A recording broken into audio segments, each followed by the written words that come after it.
Hi, I'm Connor Anderson, and I'm here to talk about the negative impacts of technology on society. So, to start, I want to talk about the negative health impacts that have been noticed over time, especially during the COVID 19 pandemic when life was forced online with businesses and schools. It's no secret what people were going through during that time, and the almost required reliance on technology during that time started to help the population truly see what the negative physical and mental impacts of technology were.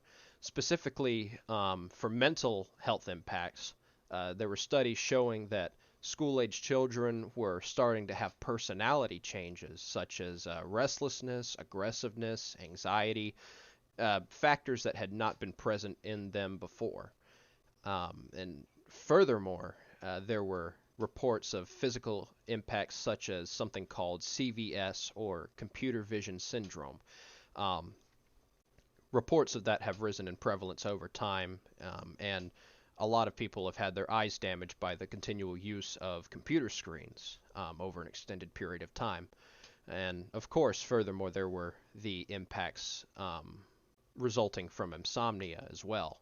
There were a lot of reports of insomnia during that time, and since then, with the continual extended use of technology, unlike prior generations. Now, looking at privacy and surveillance, there are a lot of concerns to touch on here. But first, it's a good idea to explain why exactly there's been an increase in surveillance. So, to start, a lot of people, especially with recent terrorist attacks and other, you know, events that have caused turmoil in multiple countries across the world, with the increase for calls for better safety and protection on the parts of the government, um, there have been an increase in surveillance cameras. Now, why surveillance cameras? This has been because, of course, the government itself has, multiple governments across the world, I mean, have started to rely on technology a lot more in order to, perform daily tasks that are expected of them. One of these things has been security, surveillance, and just keeping an eye on the general population. Now, of course, with the increase in cameras and surveillance equipment being set up around the world, there has been an increased uncertainty and, you know, just an odd feeling in many citizens' hearts and minds about, many of them feel like they're being surveyed in every single aspect of their own lives. They feel like they're being watched constantly, and it just leaves them feeling so uneasy. Um, and of course, all of this, as I said before, is due to the governments of the world's own reliance on technology and how that has increased over time. Moving on into the topic of job displacement and economic inequality that's been experienced with the ever increasing use of technology over time, I want to look at the field of robotics specifically. That field has expanded way beyond any comprehension that was originally intended for when the concepts were first introduced. Um, to the point where robots are basically being used in common practices, especially in manufacturing. They're replacing a lot of jobs that were originally fulfilled by humans, but these jobs were monotonous and basically revolved around putting something somewhere else, putting together one part and letting it go down the assembly line to the next person who performed a different task.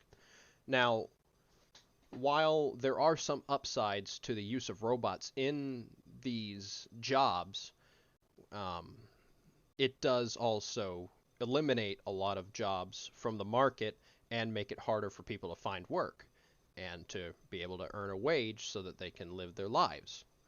In general, with the ever increasing use of technology in these fields, it's just led to poor outcomes for many people who are just trying to make ends meet. Now, looking at the environmental impact, I want to look at e-waste. E-waste is a massive problem for our generation, especially with things that shouldn't really be thrown out or things that consist of dangerous chemicals that could potentially pollute the environment if they came in contact with the environment. Like, for instance, batteries. When you throw a battery out improperly, it can end up in a landfill or it can end up on the side of the road somewhere. There's no telling where it'll end up. If it doesn't end up in the proper facility, especially with e-waste facilities existing and being easily accessible, if these if this e-waste does not end up in the right place, it'll end up out in the environment somewhere, and as it degrades, it'll release dangerous chemicals, toxins, and other things out into the environment that just further pollute the world we live in. And as I mentioned just a few minutes ago, excuse me, just a few seconds ago, e-waste facilities do exist. There is a way to properly dispose of e-waste. It's just that the citizens of the world have not been properly introduced to the idea of e-waste. They haven't been properly informed or educated about what e-waste is and the potential impacts it could have and how to properly dispose of it.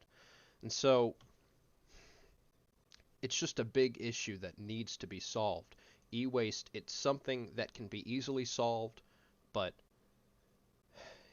with the increasing use of technology and the amount of computers and other things being thrown out on a daily basis, it's just becoming unmanageable.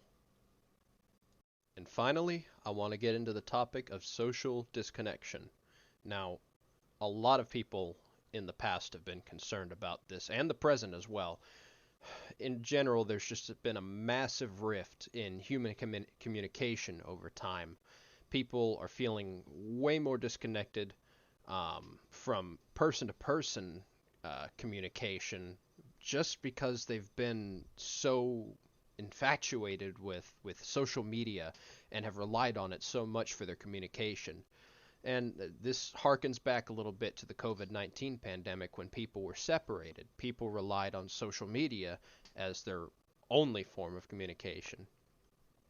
And because of that, because they haven't had to be in front of somebody and instead they've just been able to be behind a screen or behind a wall of text, they've begun to lose a little bit of their ability to communicate with others properly. There was a study done named aptly the iPhone effect that was conducted on 100 different pairs of adults in a coffee shop who had been asked to discuss a random topic for about 10 minutes.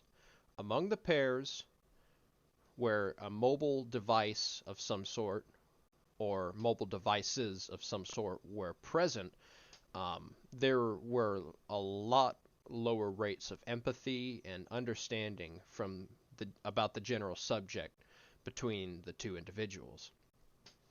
In general, people have been focusing way too much on their mobile devices and on their social media ways of speech to the point where they have just begun to degrade socially and in how they communicate with other people. So, in conclusion, though technology may offer a multitude of benefits, it also offers a multitude of drawbacks. These drawbacks have basically been tearing the fabric of human society apart slowly but surely. There's been a massive threat to the future of business, of communication, social interaction. In general, there is a massive threat from the overuse of technology and the impacts that it's causing to society as a whole. Humanity is the prime target of these impacts, and there is a lot of work that needs to be done in order to avoid the effects of these drawbacks, especially the extended effects, which will be very catastrophic for the future generations of this world. Thank you.